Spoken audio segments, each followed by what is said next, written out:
কখনো ভাবিনি জানো তো বন্ধুরা, যে প্রফেশনাল মোড অন করে ফেসবুকে কাজ করতে আসব। কোনো দিনই সেই চিন্তা ভাবনা ছিল না। তাহলে হয়তো অনেক দিনই সফলতার পথে এগিয়ে যেতাম।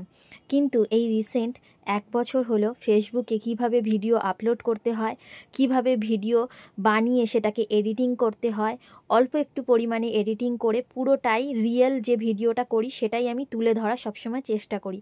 সেগুলো শিখে তারপর ভিডিও আপলোড করার চেষ্টা করছি। তো ফেসবুকে এখন কাজ করতে গিয়ে অনেক প্রবলেম হচ্ছে জানো তো। আর তারপর তো বৃষ্টি হয়ে যাচ্ছে, কি প্রবলেম হচ্ছে সেটা তোমাদের সাথে পরেই বলছি। তারপর দেখো, আমার জানলার সামনে একটা কলা গাছ পড়ে গিয়ে পুরো জানলা দরজাটা কিন্তু একদমই খোলা যাচ্ছে না, কিছুতেই খুলতে পারছিলাম না।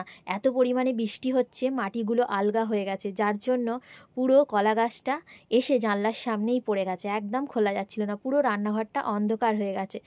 তারপরে আমাদের এখানে জানো তো, একজন কাকিমা আছে, তাদের বাড়িতে কুমড়ো ফুল হলেই আমাদের বাড়িতে দিয়ে চলে যায়, কারণ ওই কাকিমা বানাতে পারে না। আর আমাদের বাড়িতে দিয়ে গেলেই জানে যে আমরা বানিয়ে আবার খাওয়াবো, সেই জন্য সবসময় আমাদের বাড়িতে দিয়ে যায়। দেখো কি বড় বড় টাটকা টাটকা কুমড়ো ফুলগুলো দিয়ে গেছিলো।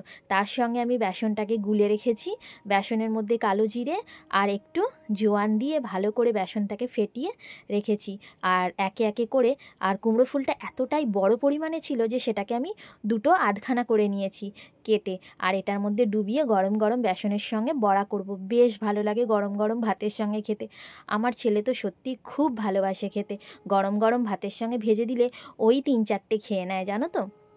তারপর তোমাদের সাথে যেটা শেয়ার করছিলাম, এতটাই শরীর খারাপ, ফেসবুকে সবার ভিডিও দেখতে দেখতে ঘাড় নিচু করে তারপর সারা দিন সবার ভিডিও স্ক্রল করে দেখতে দেখতে না শরীরটা সত্যিই খুব খারাপ হয়ে গেছে।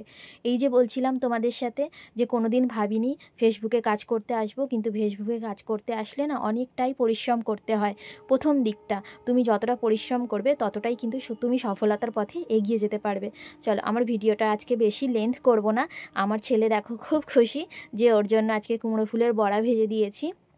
সেরকম খুব একটা ভালো রান্না হয়নি জানো তো, শরীরটা খুব একটা ভালো নেই। এই যে তোমাদেরকে বললাম, ফেসবুকের ভিডিও দেখে দেখে সত্যি ঘাড়ের অসম্ভব যন্ত্রণা শুরু হয়েছে, স্পন্ডালাইসিসের, সেই জন্য খুব একটা রান্নাবান্না করতে পারিনি।